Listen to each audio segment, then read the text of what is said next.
Hey there, my name is Kathy. Welcome to the Junk Shack, baby. I hope you'll follow me on all of these other social media platforms. In today's video, I am going to move that fireplace, electric fireplace, back into my living room. It was right there against the wall for a little while. I'm going to put it back between the bookcases, and I'm going to give it a paint job. I will be using this all-in-one paint by Heritage Traditions.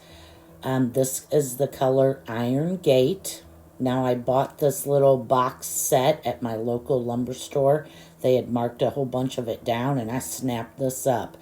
And the antiquing gel in weathered wood, which I did not use. It also came with this great brush. Please humor me while I tell this great story about this fireplace and my journey on YouTube. Back 3 years ago, this fall, I painted this fireplace, the color you currently see right here, and I filmed it, and it was my first video to put out on YouTube. And I'll tell you right now, I can hardly watch it. I had so much to learn. But you know what? You don't get started. You don't learn until you get started. So I've been wanting to paint it again. So I thought I'm going to do a little bit of a 3-year anniversary, and I'm going to paint this fireplace black and share it with you guys. Now, that video from back then is still, 3 years later, my most viewed video. Let's see if we can get this to catch up.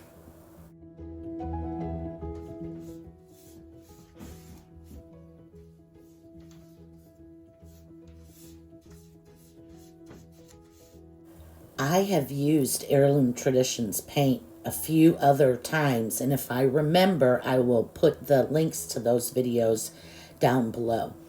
Anyway, I absolutely love this paint. It goes on really, really good. Using it so many times, I know that you have to put on thin coats. So my first coat always looks like hell. But it just has a better adhesion and just overall makes it a better end product. So my first coat I put on really lightly and my goal is to cover everything. This paint does have great leveling action. It really does level itself out real nicely. But I guess I'm an old school painter, so I always want to follow the grain. And I do that, and I think it does just add that little bit of smoothness at the very end.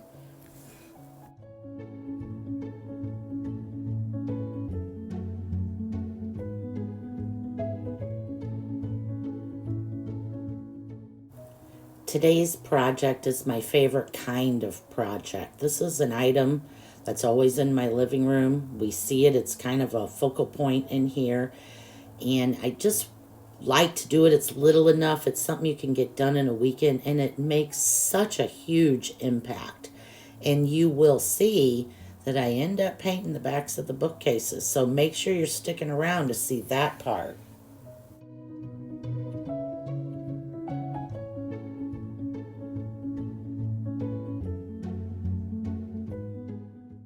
I had the forethought to use 2 cameras, my husband's phone and my phone, to film this. So I have a couple of different angles.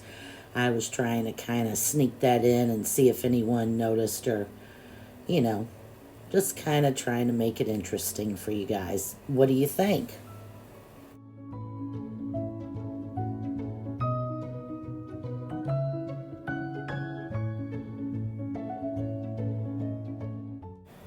So as I finish up this first coat, I'm going through and making sure every little surface has been touched. And I want to let this dry at least an hour, probably 2 hours is what I did, till you can feel it, that it's pretty dry. It's not sticky or tacky at all. So I let that dry, enjoyed my Christmas tree a little bit, and I came in and began my second coat. And I don't remember if I filmed a whole lot of this, but you see a giant transformation. It just starts to look so much better.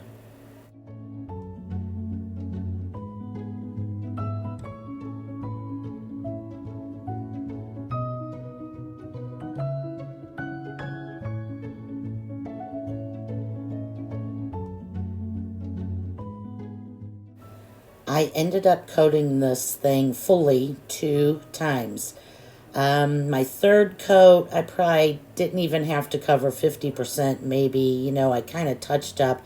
And my fourth and final coat was true touch-ups, just, places that I missed. So I would say 2.5 coats is what this paint did. And I did cover a lighter surface. So you can kind of see little places. This is after coat 2.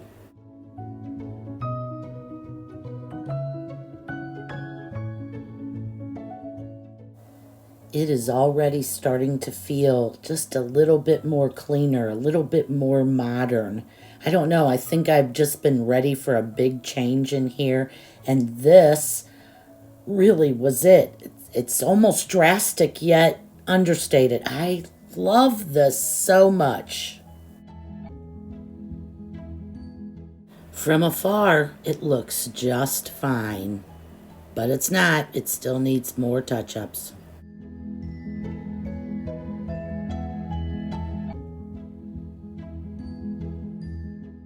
This is the fourth coat, and as you can tell, I'm not taking as much time. I'm really just kind of feathering out what I did touch up.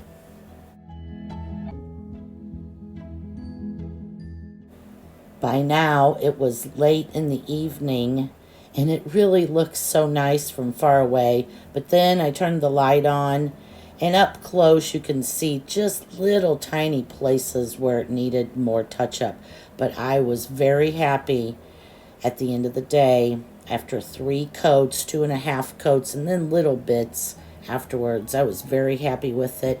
It smoothed out very, very nicely. You'll see in the reveal.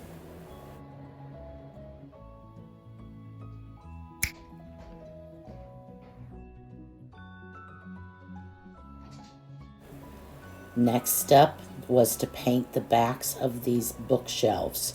Now, a couple of houses ago, we moved 6 times in 6 years, but a couple of houses ago I used these bookshelves as a pantry in a closet in the kitchen, and I had painted the backs of them white. So why not just go ahead full on and paint the backs of them black and tie it in with the fireplace and the TV stand a little bit more. And I'll tell you, once I put the brown shelves back in, that was the beautiful part. I didn't have to paint any shelving.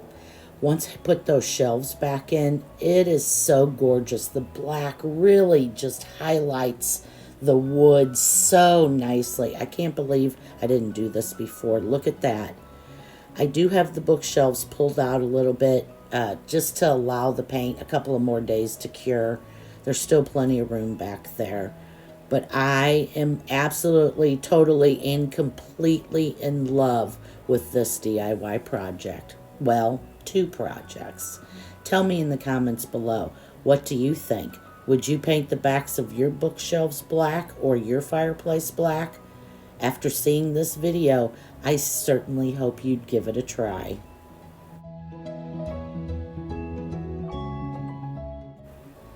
Look at how smooth and glorious this finish is, and it was all painted by hand with a brush.